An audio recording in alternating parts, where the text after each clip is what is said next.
மாணவர்கள் எவரும் போதைக்கு அடிமையாகாதீர்கள்.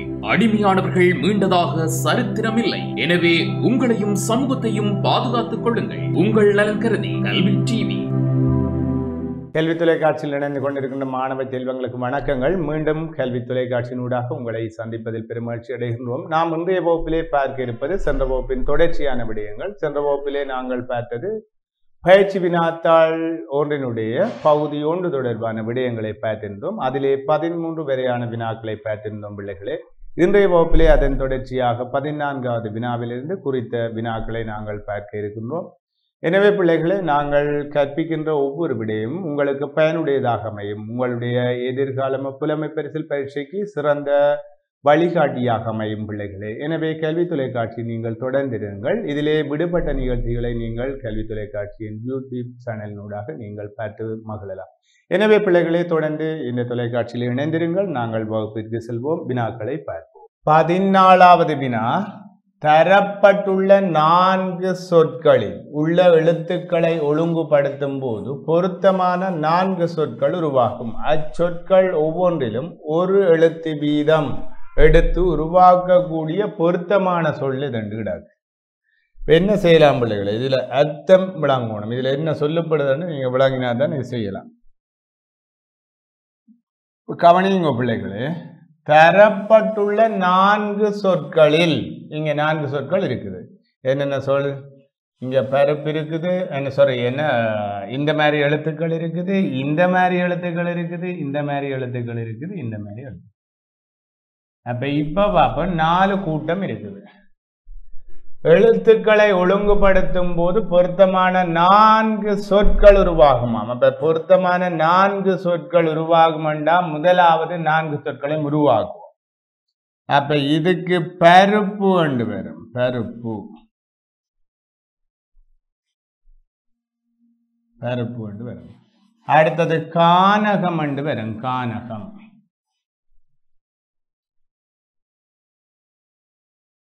கானகம் என்று வரும். சரி, அடுத்தது சருமம் என்று வரும். சருமம். சருமம் என்றா மேனி. சருமம் உடல். அடுத்தது பந்தம் என்று வரும். பந்தம் என்றா உறவு. சொந்தம் என்றா அப்படி சொந்தம், அதுதான் பந்தம். பந்தம். சரி, இப்ப 4 சொற்கள் உருவாக்கியாச்சு. அங்க சொல்லப்பட்டது போல தரப்பட்ட 4 சொற்களில் உள்ள எழுத்துக்களை ஒழுங்குபடுத்தும் போது பொருத்தமான 4 சொற்கள் உருவாக்கியாச்சு. இப்ப 4 சொற்கள். அச்சொற்கள் ஒவ்வொன்றிலும் ஒரு எழுத்து வீதம் எடுத்து உருவாக்கக்கூடிய பொருத்தமான சொல். அப்ப இதுல ஏதாவது ஒரு எழுத்தை எடுக்கணும். ஒவ்வொரு சொல்லிலையும் ஒவ்வொரு எழுத்தையாவது எடுக்க வேணும். எடுத்து இங்க உருவாக்கக்கூடிய சொல் எந்த விடையில அது இருக்குதுன்னா இங்க கேள்வி. சரி பிள்ளைகளை, பார்ப்போம். இப்ப பாருங்கள், கருப்பு என்பதில் ரூணா ஒரு இடம் இல்லை. எங்கேயாவது இருக்குதா? இல்லை. அதனால இந்த விட பிள்ளை. அடுத்த பாப்பம், காந்தம் என்ற சொல்லில காவன்னா இருக்குது. சரி, இங்க இருக்குது காவன்னா. சரி, இந்த இங்க இருக்குது, இந்த லைன்ல இருக்குது, இந்த போடலாம். தானா எங்கேயாவது இருக்குதா? தானா இருக்குது. அது எங்க இருக்குது? ஒரு சொல்லில 2 எழுத்து எடுக்கலாமா? உம்மண்ணாய் இங்க இதுக்குள்ள எடுத்தால் இங்க பருப்பு என்ற சொல்லில ஏதாவது இம்மண்ணா இதுக்குள்ள எடுத்தோம்னால் பருப்பு என்ற சொல்லில ஏதாவது எழுத்து எடுத்திருக்கிறோமா? இல்லை. அதனால இது போல பருப்பு என்ற சொல்லில ஏதாவது எழுத்து எடுக்கல நாங்கள். அதனால இது போல. ஆகவே பிள்ளைகளை இங்க பாருங்கள், கரும்பு. அப்ப காணா, கரும்புக்கு வர இந்த காணா இங்க எடுக்கிறோம். அடுத்த டூனாவை கொண்டு இங்க எடுக்கிறோம். அதே போல உம்மன்னாவை கொண்டு இங்க போடலாம். உம்மன்னா இங்க இருக்குது, இங்க போடலாம். உம்மன்னா. அடுத்தது பூனா. அப்ப பூனாவை இங்க போடலாம். அப்போ ஒவ்வொரு சொல்லிலையும் ஒவ்வொரு எழுத்து எடுத்து கரும்பு என்பது உருவாகும். சரியா பிள்ளைகளே? அப்ப கரும்பு என்பது சரியான விடை. கரும்பு. சரியா பிள்ளைகளே? இப்படி நாங்கள் செய்யலாம். கரும்பு. சரி, அப்ப கரும்பு என்பது இது சரியான விடை. சரி பிள்ளைகளே, அடுத்த 15வது வினாவை பார்ப்போம் பிள்ளைகளே. நம்ம 15வது வினா என்ன சொல்லப்படுதுன்னு பார்ப்போம். பின்வரும் எண் அட்டவணையை பார்க்கவும். முதலாம் நிரல், இரண்டாம் நிரல், மூன்றாம் நிரல், நான்காம் நிரல் என்று அப்படியே நிரல்களை போட்டிருக்குது. ஒவ்வொரு நிரலையும் இங்கே போட்டிருக்குது. சரியானே? அப்போ போட்டுட்டு இங்கே பாருங்கள், அதே போல நிறையையும் போட்டிருக்கு. முதலாம் நிரை, இரண்டாம் நிரை, மூன்றாம் நிரை. இப்ப கேள்வி என்னென்றால், அங்கால தகவல் ஒன்று சொல்லி இருக்குது. படிமுறை ஒன்றும் படிமுறை ரெண்டும் குறிப்பிட்டவாறு அட்டவணையில் உள்ள இலக்கங்கள் மாற்றப்படுகின்றன. அப்ப படிமுறை ஒன்று படிமுறை ரெண்டு செட்டப்பில் இங்க படிமுறை ஒன்று இருக்குது, இங்க படிமுறை ரெண்டு இருக்குது. இந்த மாதிரி படிமுறை ஒன்று படிமுறை ரெண்டு, இதான் படிமுறை ஒன்று படிமுறை ரெண்டு. குறிப்பிடப்பட்டவாறு அட்டவணையில் உள்ள இலக்கங்கள் மாற்றப்படுகின்றன. இதிலே குறிப்பிடப்பட்டது போல அட்டவணையில் உள்ள இலக்கங்கள் மாற்றப்படுகிறதா அப்படின்னு சொல்லியிருக்கு. அதே போல நாங்களும் மாற்றலாம் தானே, மாற்றி போட்டு செய்யலாம். படிமுறை ஒன்றில குறிப்பிட்டது படிமுறை ரெண்டில குறிப்பிடப்பட்ட விடயங்களை சொல்லப்பட்டது போல அட்டவணையை மாற்றி போட்டு 15ஆம் 16ஆம் வினாக்களுக்கான பதிலை கொடுக்கலாம். சரி செய்வோமா பிள்ளைகளே? சரி பார்ப்போம், செய்வோம். என்ன செய்வோம்?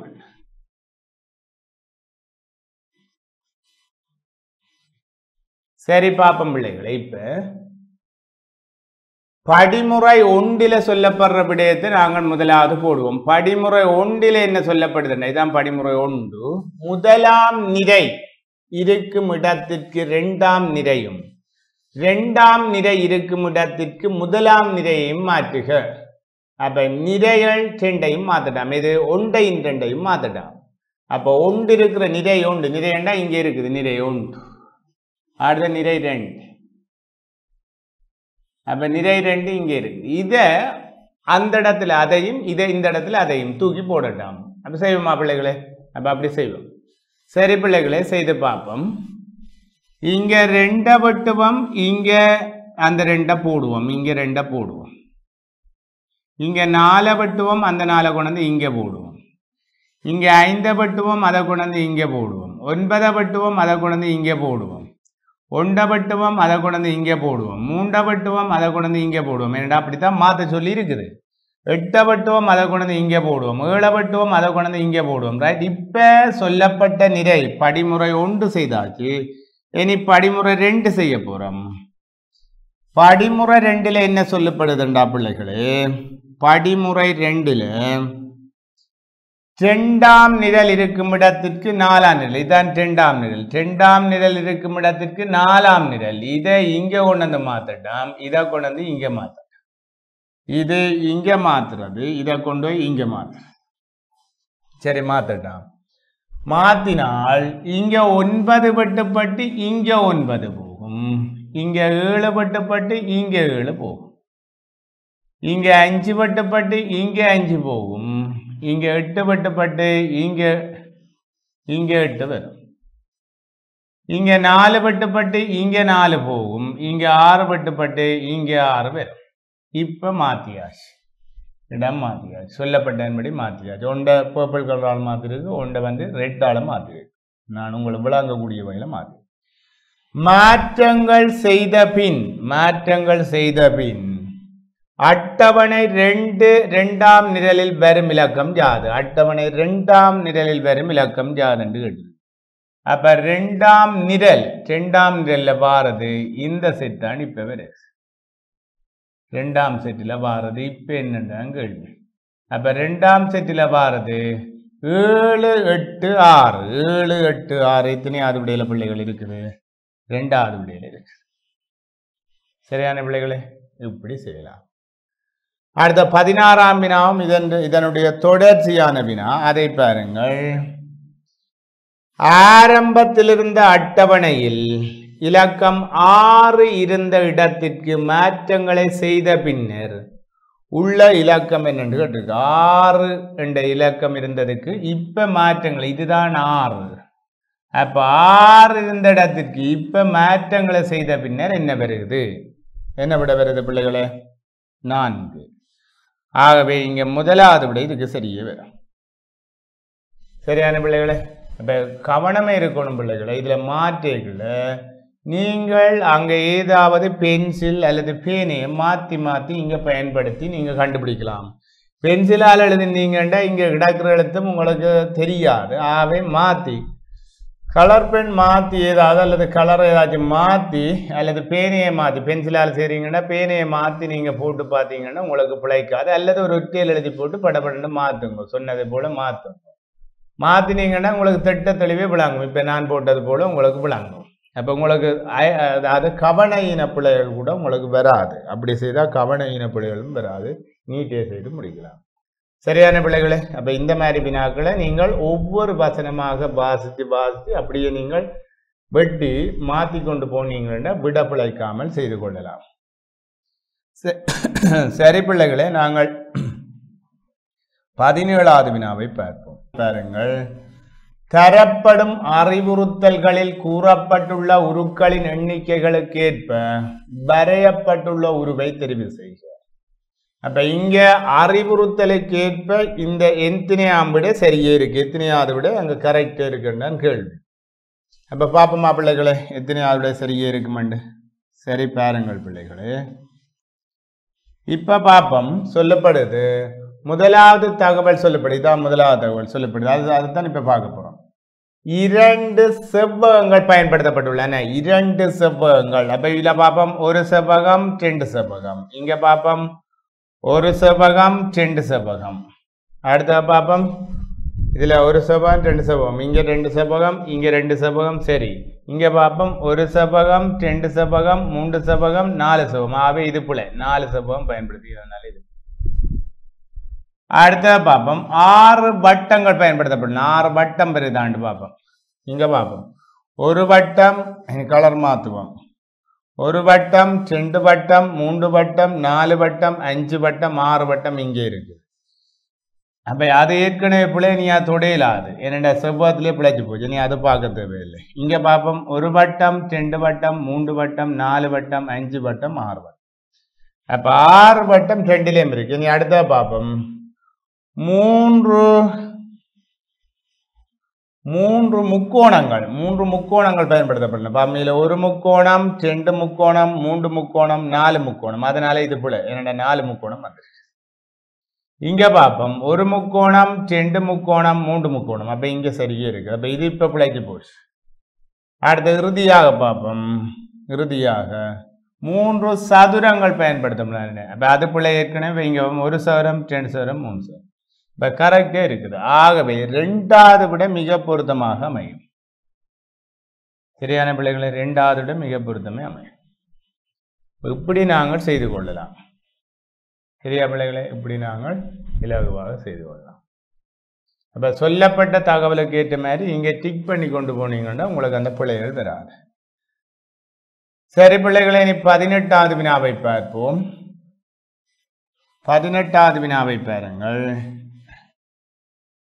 அடுத்து வரும் 3 இலக்கங்களின் கூட்டுத்தொகை 114 ஆகும். 3 இலக்கங்களின் மிகப்பெரிய இலக்கம் எது? மிகப்பெரிய இலக்கம் என்றா முதலாம் இலக்கம் 2ஆம் இலக்கம் 3ஆவது இலக்கம் தான் மிகப்பெரிய இருக்கும்.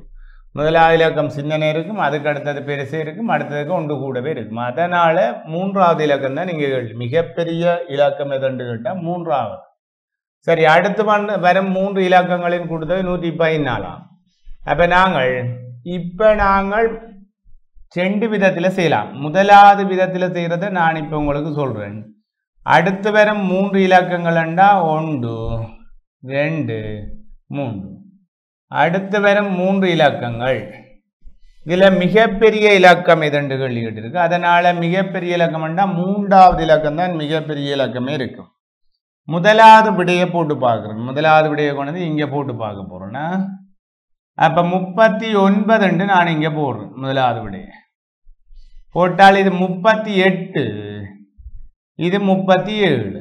இவ்வளவத்தையும் கூட்டங்களுக்கு என்ன விட வரணும்? 114 விட வரணும். இவ்வளத்தையும் கூட்டு இவ்வளத்தையும் கூட்ட 114 வரணும். எந்த விடைக்கு அப்படி 114 கூட்ட 114 வருதோ அந்த விட சரி. 114 எந்த விடைக்கு வருதோ அது சரி. அப்ப கூட்டி பார்ப்போம். 37 38 39 இவ்வளத்தையும் கூட்டி விடுவோம். கூட்டினா சரி பார்ப்போம். 8 மேலும் 15 15 9 15 9 24 4 எழுதி 2 மிச்சம். அடுத்தது 3 9 9 2 11. இப்போ இங்கே இது சரியே வருது, கூட்டுத்தொகை சரியே தான் இருக்குது.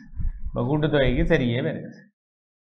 இப்போ ஒன்று இப்படி செய்யலாம், முதலாவது விடையை கொண்டு வந்து இங்கே பிரதியீடு செய்யலாம். இது ஒரு முறை. அப்போ இந்த முறையில் இதை கண்டுபிடிக்கலாம். முதலாவது விடை என்று நாங்கள் ஆட்டோமேட்டிக்காக கண்டுபிடிக்கலாம். இன்னொரு விதத்தில் செய்யலாம். அப்படி என்றால் 3 இலக்கங்களின் கூட்டுத்தொகை, 3 இலக்கங்களின் கூட்டுத்தொகை தான் இங்கே கேள்வி. அதனால நாங்கள் 114 3 இலக்கங்களின் கூட்டுத்தொகை. அப்ப நாங்கள் 3ஆல பிரிக்க வேண்டும்.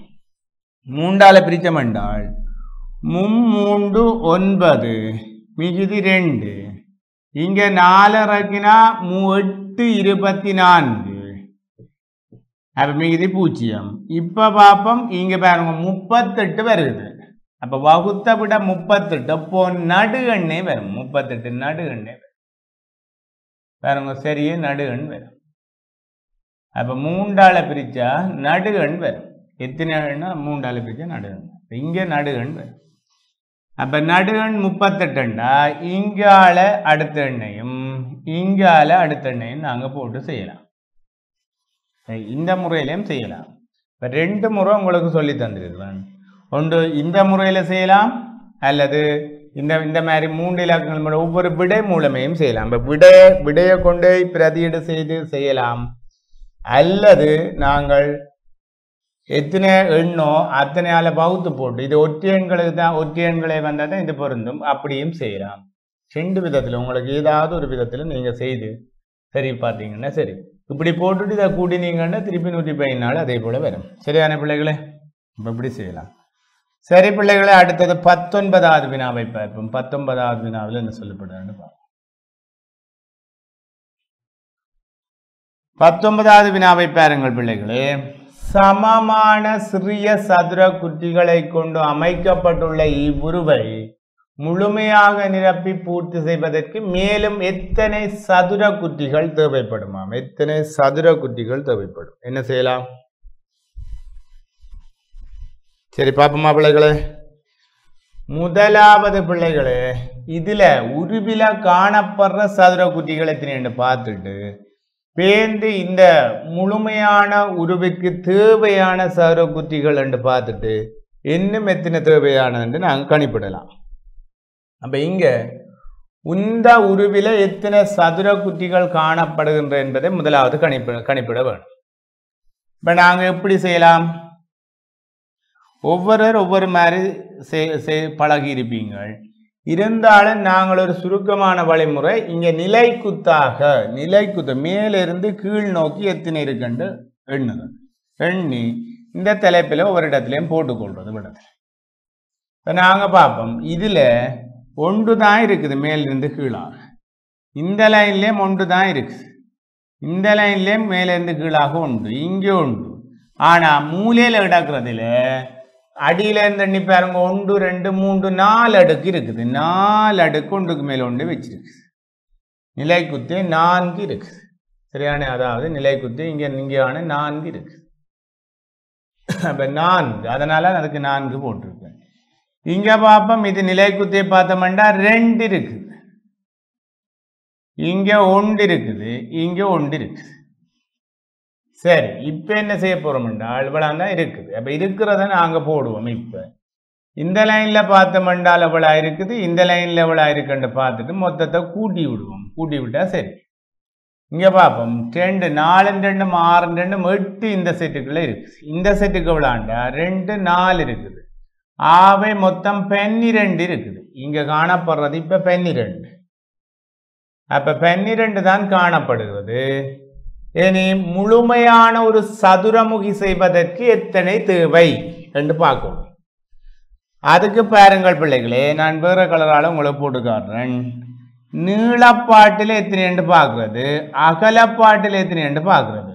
நீளப்பாட்டில் அடையாளத்தை பாருங்க, 4 இருக்கிறது. 4. அகலப்பாட்டில் பாருங்க பிள்ளைகளே, 4 இருக்குது.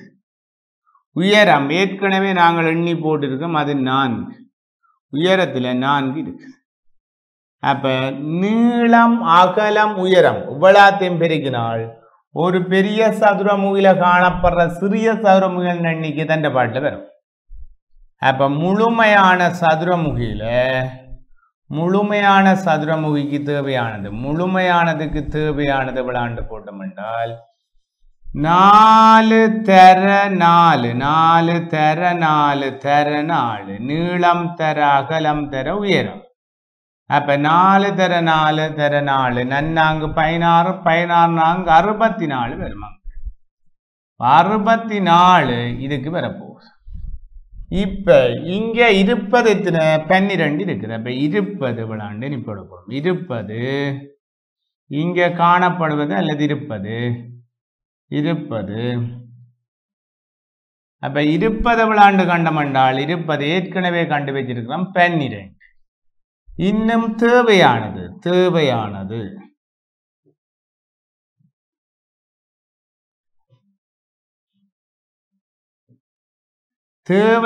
பார்க்க போறோம். தேவையானதுண்டா கழிக்கிறது.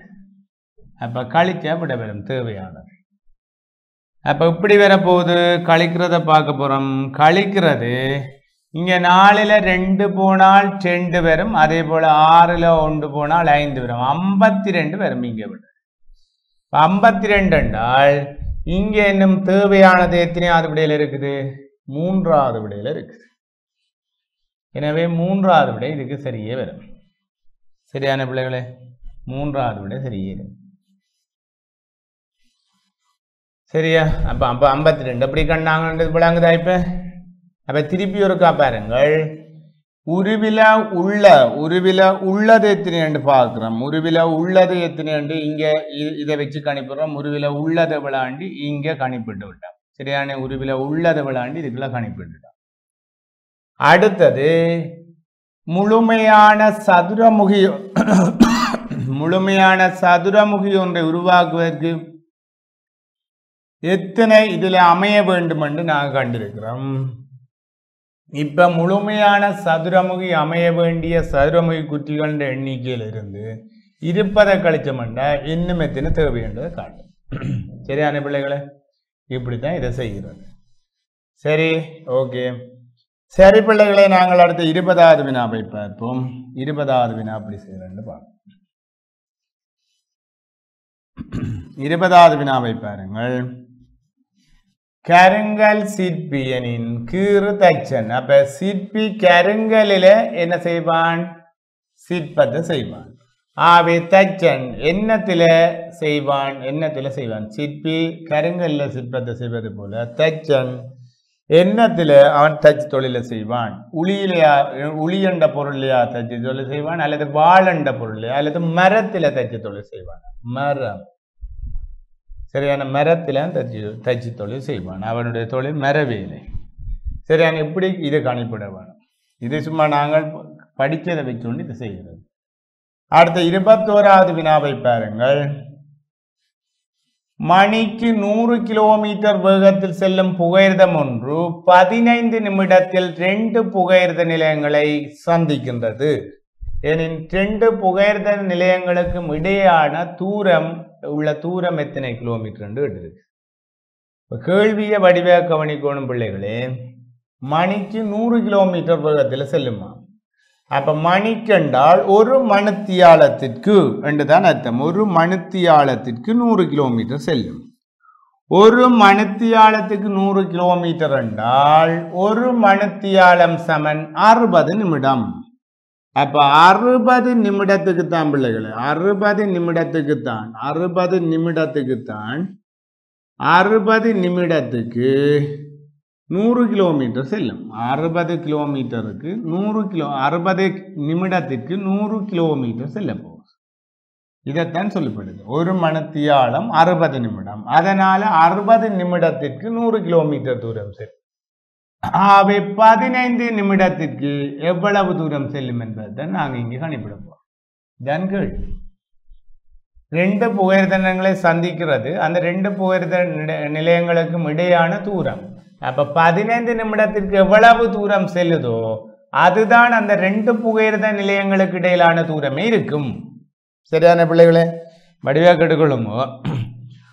ஒரு மணித்தியாலத்தில் 100 கிலோமீட்டர் செல்லும் என்று சொன்னால் அது 15 நிமிடத்தில் செல்ற தூரம் எவ்வளவுன்றதான் இது இந்த மறைமுகமான கேள்வி. அப்ப 15 நிமிடத்துல 2 புகையிரத நிலையங்களை கடக்குதுண்டா அந்த 15 நிமிடத்துல செல்ற தூரம் அந்த 2 புகையிரத நிலையங்களுக்கு இடையிலான தூரமே இருக்கும்.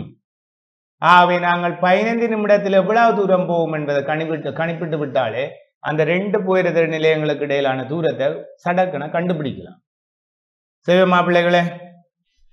அப்ப பாருங்கள் அப்படி செய்ய போறேன்னு பாருங்க. இங்க பாருங்கள் 60 நிமிடத்தில் 60 நிமிடம். அப்ப 60 நிமிடத்தில் போறது 60 நிமிடத்தில் எவ்வளவு போகுது என்றால் 60 நிமிடத்தில் 100 கிலோமீட்டர் போகும். மணித்தியாலம் ஏன் 60 நிமிடம் என்று போட்டிருக்கிறேன் என்றால் ஒரு மணித்தியாலத்தில் 100 கிலோமீட்டர் போகும் என்றால் ஒரு மணித்தியாலம் சமன் 60 நிமிடம். சரியானே? சரி, 60 நிமிடத்தில் 100 கிலோமீட்டர் என்றால் 15 நிமிடத்தில் எவ்வளவு அதை கண்டுபிடிச்சா சரி. 15 நிமிடத்தில் எவ்வளவு போகுது என்றதை காணப்போம். இதுதான் இந்த கேள்வி. இந்த கேள்விக்கு தான் இப்ப நாங்கள் இந்த விடையை கொடுப்போம். சரியானே? சரி பிள்ளைகளை பார்ப்போம். இப்ப பாருங்கள் 60 நிமிடம் எவ்வளவால குறையுது, எத்தனை மடங்கால 15 நிமிடமே குறையுது. அப்படி குறைந்தால் அது இந்த தூரமும் அத்தனை மடங்கால குறையத்தான் வேணும். இதுதான் தர்க்கம். இந்த தர்க்கத்தின்படி வகுத்தல் அடையாளம் 4 மடங்கால குறைய போகுது. வகுத்தல் அடையாளம் 4 மடங்கால குறையுது. என்னண்டா பாருங்கள் 15 60 15ஆல பிரிச்சா 15 இருக்கு. ஆகவே 4 மடங்கால இது நேரம் 4 மடங்கால குறையுதென்றால் அது இந்த வேகமும் 4 மடங்கால குறையணும். அது இந்த வேகமும் 4 மடங்கால குறையணும். அப்ப 4 மடங்கால குறையணும்டா பிள்ளைகளே கவனியுங்கள். 4 மடங்கால குறையணும் என்றால் நாங்கள் இங்கேயும் அரண 4 போடணும். அதான் வகுத்தல் அடையாளம் 4. அப்ப வகுத்தல் அடையாளம் 4. வகுத்தல் அடையாளம் 4 என்றால் 100 4ஆல பிரிச்சா விட வரும்.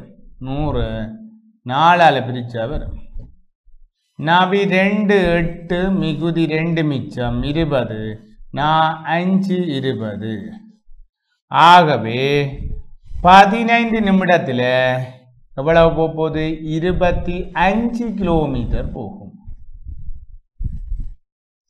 25 கிலோமீட்டர் போகும். அப்ப 15 நிமிடத்தில் 25 கிலோமீட்டர் போகும்.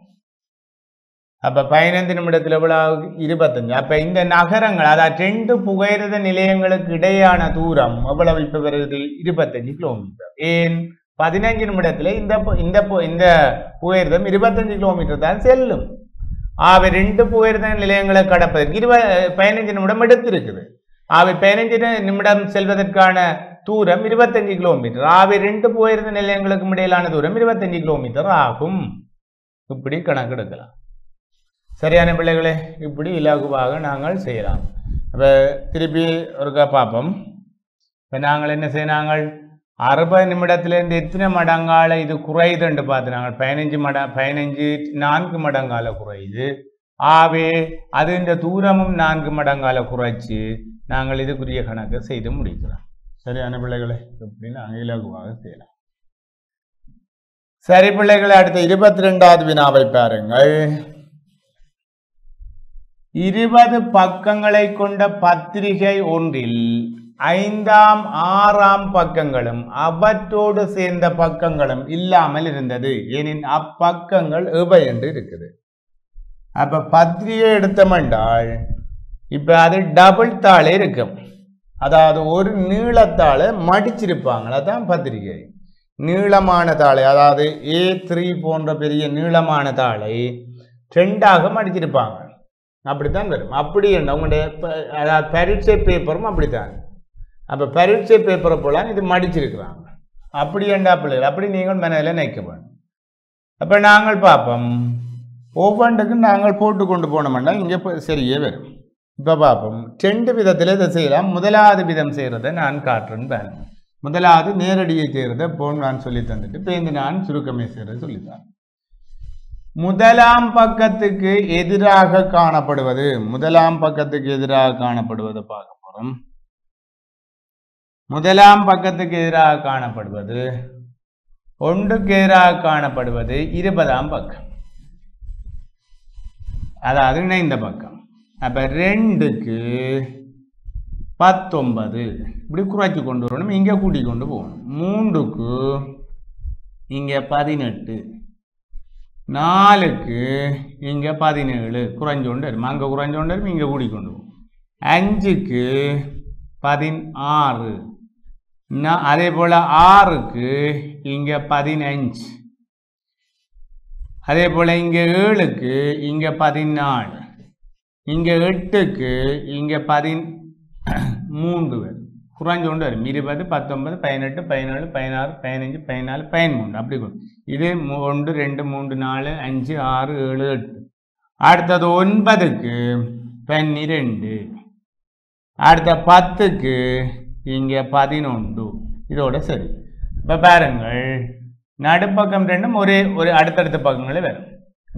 இப்படி நாங்கள் இங்க குறைச்சு கூடிக்கொண்டு போறது, இங்கால இந்த கீழே இருந்து இப்படி போவோம், இப்படி போகுது பார்த்தீங்கன்னா தெரியும்.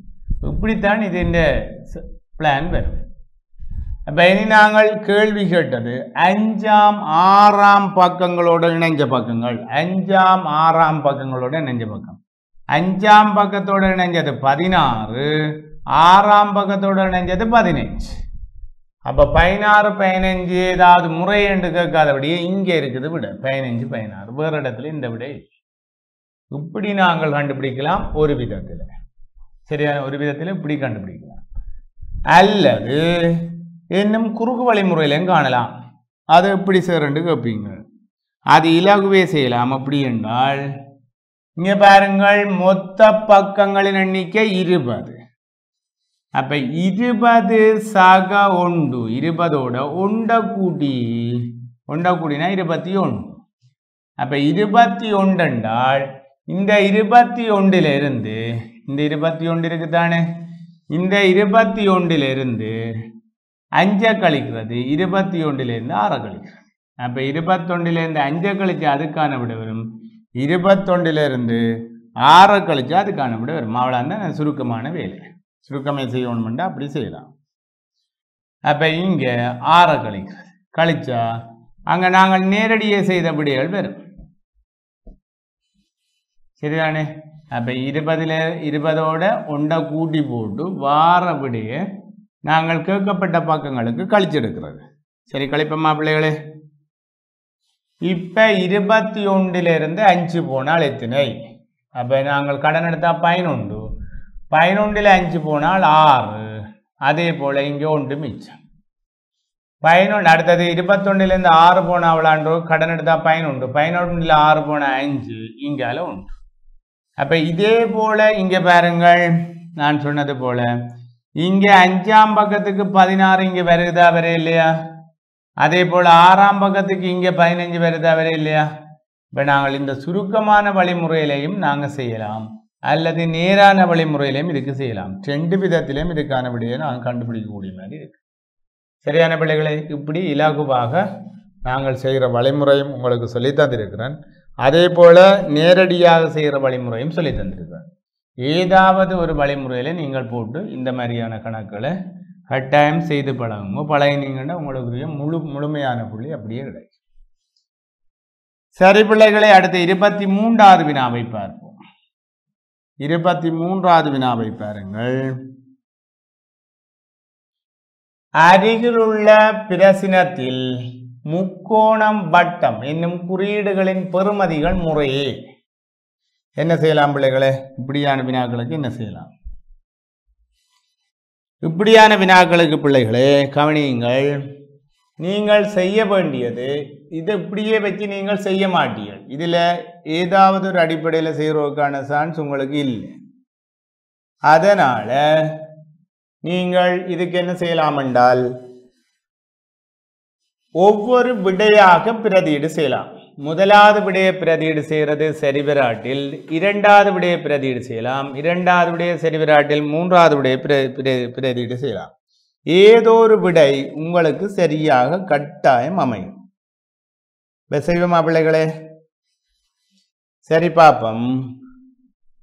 முதலாவது விடையை பிரதியீடு பண்றேன்னு சரியே வருது உண்டு பார்ப்போம். முதலாவது விடையை பிரதியீடு பண்ண உங்களுக்கு சரியே வருது உண்டு பார்ப்போம். சரி பார்ப்போம் பிள்ளைகளே. முதலாவது விடை இருக்குது முக்கோணத்துக்கு 8 வட்டத்துக்கு 2 இருக்குது. அப்ப முக்கோணத்துக்கு எல்லாம் 8 போடுறேன். 8 போட்டாச்சு. வட்டத்துக்கு 2 போடுறேன். இப்ப பார்ப்போம் 38. அப்ப கூட்டலே பார்ப்போம். 38 24 24 என்றால் இங்க 28 இருக்கு. சரி வருமா? சரி வருமா? வராது. அப்ப இந்த விட பிழை. ஆகவே அடுத்த இந்த விட பிழை. அடுத்த ரெண்டாவது விடையை பிரதியீடு பண்றேன். முக்கோணத்துக்கெல்லாம் 1 1 1 1 போட்டுட்டு வட்டத்துக்கு ரெண்டாவது விடையில 5 இருக்குது. அப்ப 5 போடுறேன். சரி இப்ப பார்ப்போம். 1 1 2 1 3 வருமா? இது இல்லை. இந்த விடையும் சரி விடை இல்லை. சரி அப்ப நாங்கள் இந்த விடையும் விடுவோம். அடுத்த விடையை பார்ப்போம். அடுத்த விட முக்கோணத்துக்கெல்லாம் 5. அப்ப 5 5 5 5. இங்கால வட்டத்துக்கு அங்கால 1 இருக்குது. சரி பார்ப்போம். 5 மஞ்சும் 10 மஞ்சும் 15. அப்ப இது கூட்டலுக்கு சரியே வருது. அப்ப இதுதான் சரியே வருது. ஆகவே எங்களுக்கு எத்தனையாவது விட சரியே வருது? மூன்றாவது விடை மிக பொருத்தமாக அமையும். சரியான பிள்ளைகளே? இப்படி நாங்கள் பிரதியீடு பண்ணணும். அப்ப இப்படியான வினாக்களுக்கு விடையில இருந்து போகணும். அப்ப எல்லாத்துக்கும் தர்க்க ரீதியே செய்யலாமண்டு இல்லை. எங்களுக்கு குறிச்ச டைமில் ஒற்று மணித்தியாலத்தில் 40 கேள்வி செய்யணும் என்றால் நாங்கள் என்ன செய்ய வேணும்? சிலதுகளுக்கு விடையில இருந்து தான் போக வேணும். அப்ப இந்த மாதிரியான கணக்குகளுக்கு நாங்கள் போட்டு பார்க்கலாம். அது விடையில இருந்து போறான் இலகுவான ஒரு குறுக்கு வழி. அப்ப குறுகிய வழி விடையிலிருந்து போகுது. மற்றதுகளுக்கு நாங்கள் தர்க்க ரீதியை பிரதியீடு பண்ணியோ ஏதாவது செய்யலாம். இதுக்கு நாங்கள் கட்டாயமாக இந்த மாதிரி விடையிலிருந்து விடையை பிரதியீடு பண்ண ஏதாவது ஒரு விடை ஒன்று சரியே வரும். சரியான பிள்ளைகளை இப்படியான வினாக்களை இந்த முறையில் செய்யலாம். எனவே பிள்ளைகளே நாங்கள் ஒவ்வொரு வினாக்களும் எவ்வாறு செய்வது என்பது தொடர்பாகவும் சில குறுக்கு வழிகள் அதாவது சுருக்கமான வழிமுறைகளையும் நேரடியான வழிமுறைகளையும் நாங்கள் பார்த்திருந்தோம் இந்த பகுதியினூடாக இன்றைய வகுப்பிலே. அதே போன்று எங்களுக்கு நேரடியாக செய்கிற வழிமுறையும் தெரிஞ்சிருக்கணும். அதே போல சுருக்கமான வழிமுறையும் அதுக்குள்ள தெரிஞ்சிருந்தா நல்லது. அப்ப நேரடியே செய்கிற கணக்குகள் தான் இதுவரை வருகின்ற வினாக்கள். அதாவது வினாத்தாள்ல தற்போது முழுமையாக வினாத்தாள்கள் தயாரிக்கப்படுகின்ற விதம் நேரடியே செய்கிற வினாக்கள். எனவே நாங்கள் நேரடியே செய்து பழகினோம்னா உங்களுக்கு அந்த பிரச்சனை ஒன்றும் வராது. யோசிக்க தேவையில்லை, சிந்திக்கிறாத்திலும் கூடும். எனவே பிள்ளைகளே இன்றைய வகுப்பிலே நாங்கள் 14ஆம் வினாவிலிருந்து அதே போன்று 23ஆம் வினாக்கள் வரை பார்த்திருந்தோம் பிள்ளைகளே. இதன் தொடர்ச்சியாக இந்த வினாத்தாளிலே வருகின்ற மிகுதி வினாக்களை அடுத்த வகுப்பிலே பார்ப்போம் பிள்ளைகளே. மீண்டும் ஒரு வகுப்பிலே உங்களை சந்திப்போம் பிள்ளைகளே. நன்றி, வணக்கம். கல்வி டிவியில் புத்தம்புது நிகழ்ச்சிகளை உடனுக்குடன் பார்த்து மகிழ எமது Facebook மற்றும் YouTube பக்கத்தை லைக் செய்யுங்கள்.